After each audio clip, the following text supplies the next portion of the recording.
அனைவருக்கும் வணக்கம். இன்னைக்கு நம்ம குடல் கிரேவி எப்படி சூப்பரா, சிம்பிளா செய்றது தாங்க பார்க்க போறோம். இப்போ பார்த்தீங்கன்னா, ஆட்டுக்குடல் வந்து நம்ம உடம்புக்கு ரொம்ப நல்லது. குடல் சம்மந்தப்பட்ட பிரச்சனை இருக்கிறவங்க, இந்த ஆட்டுக்குடல்ல வச்சு கிரேவி செஞ்சு சாப்பிட்டீங்க அப்படின்னா, உடம்புக்கு நல்லா தெம்பாவும் இருக்கும். நல்லா டேஸ்டியாவும் இருக்கும் இந்த குடல் கிரேவி. இத ட்ரை பண்ணி பாருங்க. நல்லா சூப்பரா இருக்கும். வீடியோக்குள்ள போறதுக்கு முன்னாடி நம்ம சேனலை சப்ஸ்கிரைப் பண்ணுங்க. பக்கத்துல இருக்க பெல் ஐக்கான ப்ரெஸ் பண்ணுங்க. இப்போ வாங்க நம்ம வீடியோக்குள்ள போலாம். இப்போ குடல் கிரேவி வந்து நம்ம வெளியில வந்து கடையில வந்து வாங்கி சாப்பிடுவோம். நல்லா டேஸ்டியா சாப்பிடுறதுக்கு நல்லா காரசாரமா சூப்பரா இருக்கும். அதே ஹோட்டல் ஸ்டைல்ல நம்ம வீட்ல எப்படி பண்றதுதாங்க இந்த வீடியோல பார்க்க போறோம். இப்போ நம்ம குடல் கிரேவி செய்யறதுக்கு பாருங்க தேவையான இன்கிரீடியன்ஸ்லாம் எடுத்து வச்சுக்கிருவோம். இப்போ நம்ம ஒரு வடை சட்டியில் கடலெண்ணெய் ஊற்றிக்கிட்டாச்சு. கடலெண்ணெயை நல்லா காய விடணும். நல்லா காஞ்சோடனே அடுத்து நம்ம தாளிப்பு சேர்க்க போகிறோம். கடலெண்ணெய் காஞ்சதும் இப்போ பார்த்தீங்கன்னா எண்ணெய் நல்லா காஞ்சிருச்சு. இப்போ நம்ம பட்டை, கிராம்பு, அன்னாச்சிப்பூ, சோம்பு, சீரகம் இது எல்லாத்தையுமே சேர்த்துக்கிற போகிறோம். இது எல்லாத்தையும் சேர்த்துட்டு நல்லா பொரிய விட்டவும் அடுத்ததான் நம்ம வெங்காயம் சேர்த்துக்கிற போகிறோம். பாருங்கள் வெங்காயம் ஒரு 100-150 கிராம் கிட்ட வெங்காயம் சேர்த்துக்கிறோம். வெங்காயம் சேர்த்துக்கிட்டு நல்லா வதக்கி விடணும். வெங்காயம் நல்லா கண்ணாடி பதத்துக்கு வர அளவுக்கு நல்லா வதக்கி கொடுக்கணும். பாருங்கள் இந்த மாதிரி வெங்காயத்தை நல்லா வதக்கி பொன்னிறமாக அளவுக்கு நல்லா வெங்காயத்தை நல்லா கிளறி கொடுக்கணும். இப்போ பார்த்தீங்கன்னா நம்மளுக்கு வெங்காயம் நல்லா பாருங்கள் எண்ணெயில் நல்லா வதங்கி வந்துடுச்சு. பாருங்கள் பார்த்தாலே தெரியும் எண்ணெய் நல்லா பிரிஞ்சு வெங்காயம் நல்லா வதங்கிடுச்சு. இப்போ நம்ம மீடியம் சைஸ் தக்காளி ஒரு 3 தக்காளி, வெள்ளைப்பூடு ஒரு 4-5 பல், அப்புறம் கொஞ்சமாக இஞ்சி எல்லாத்தையுமே கட் பண்ணி அரைச்சி எடுத்துக்கிறணுங்க. இப்போ வெங்காயம் நல்லா வதங்கிடுச்சு. நம்ம அரைச்சி வச்ச தக்காளி பேஸ்ட்டை இதோட சேர்த்துக்கிற போகிறோம். சேர்த்துக்கிட்டு நல்லா கிளறி கொடுக்கணுங்க. தக்காளி நல்லா எண்ணெயிலேருந்து பிரிஞ்சு வர அளவுக்கு தக்காளி பேஸ்ட்டை நல்லா வதக்கி கொடுக்கணும். பாருங்கள் தக்காளியோட பச்சை வாசனை போகணும். அந்தளவுக்கு நம்ம நல்லா வதக்குனா தான் நம்மளுக்கு கிரேவி நல்லா திக்னஸாக கிடைக்கும். குடல் கிரேவி திக்னஸாக இருக்கிறதோட நல்லா கலர்ஃபுல்லாக டேஸ்டியாக கிடைக்குங்க.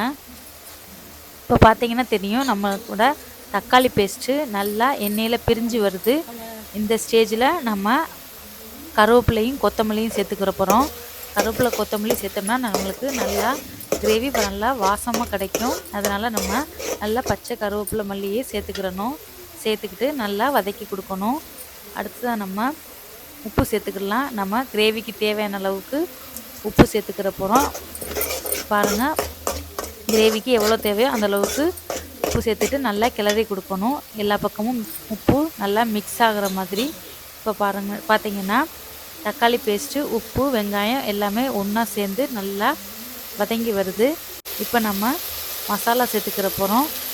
நம்ம கிரேவிக்கு தேவையான கரம் மசாலா ஒரு ஸ்பூன் கிட்டக்க சேர்த்துக்கிட்டாச்சு.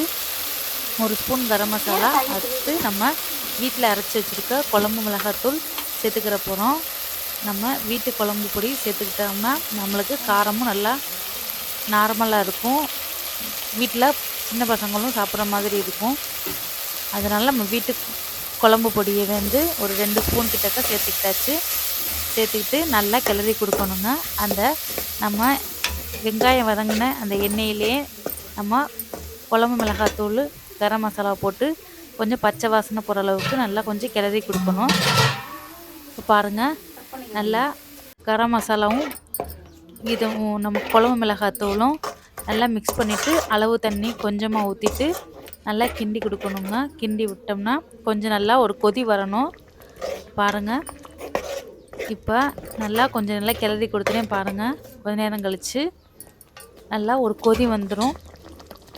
பார்த்திங்கன்னா தெரியும் நல்லா அந்த கொதி வருது. இப்போ நம்ம குடலை நல்லா சுத்தமாக கழுவி க்ளீன் பண்ணி நல்லா வேக வச்சு எடுத்துருக்கோம். ஒரு 7-8 விசில் வச்சு குக்கரில் நல்லா வேக வச்சு எடுத்துருக்கோம். எடுத்து வச்ச குடலை இப்போ பாருங்கள் நம்ம மசாலாவோட சேர்த்து நல்லா மிக்ஸ் பண்ணி கொடுக்க போகிறோம். இப்போ பார்த்திங்கன்னா நம்ம வேக வச்சு எடுத்த குடலை வந்து நல்லா நம்ம ஏற்கனவே கிளறி வச்சுருந்த மசாலாவோடு சேர்த்து நல்லா கலந்து விடணுங்க. நம்ம ஏற்கனவே உப்பு சேர்த்துருக்கோம். அதே மாதிரி குடலில் வேக வைக்கும்போது உப்பு மஞ்சளும் சேர்த்துருப்போம். அதனால் உப்பு அளவாக பார்த்து சேர்த்துக்கோங்க, அதிகமாக சேர்த்துடாம. இப்போ நம்ம குடலை மசாலாவில் சேர்த்துட்டு மூடி போட்டு மூடி வச்சாச்சு. பார்த்திங்கன்னா நம்மளுக்கு குடல் கிரேவி பாருங்கள் ரெடி ஆகிட்டே இருக்குது, கொதிச்சிக்கிட்டு இருக்குது பாருங்கள். இந்த மாதிரி அப்பப்போ மூடி போட்டு நீங்கள் கொஞ்சம் கிளறி கொடுத்தீங்க அப்படின்னா நம்மளுக்கு வேகமாக குயிக்காக ரெடி ஆயிரும். பாருங்கள் நம்ம குடல் கிரேவி கிட்டத்தட்ட ரெடி ஆயிடுச்சு. பாருங்கள் நல்லா கொதி வருது பாருங்கள். நம்ம கிரேவியும் பாருங்கள் முதல் ரொம்ப தண்ணியாக இருந்துச்சு, இப்போ நல்லா தண்ணியெலாம் வற்றி பாருங்கள் ஓரளவு செமி கிரேவி லெவலுக்கு வந்துருச்சு. இப்போ நம்மளுக்கு சாப்பிட்றதுக்கு கிரேவி பாருங்கள் ரெடி ஆயிடுச்சு. நல்லா கொதிச்சு பாருங்கள், சூப்பராக வெந்து கிடச்சிருச்சு நம்ம குடல் கிரேவி. பாருங்கள் நம்ம குடல் கிரேவி தயாராகிடுச்சு. நல்லா கருவேப்பிலை மல்லி தூவி கமன்னு ருசியான குடல் கிரேவி பாருங்கள் சாப்பிட சுட சுட தயாராகிடுச்சு. நீங்களும் உங்கள் வீட்டில் ட்ரை பண்ணி பாருங்கள். பார்த்துட்டு எப்படி இருந்துச்சுன்னு கமெண்ட் பண்ணுங்கள். தேங்க்ஸ் ஃபார் வாட்சிங்.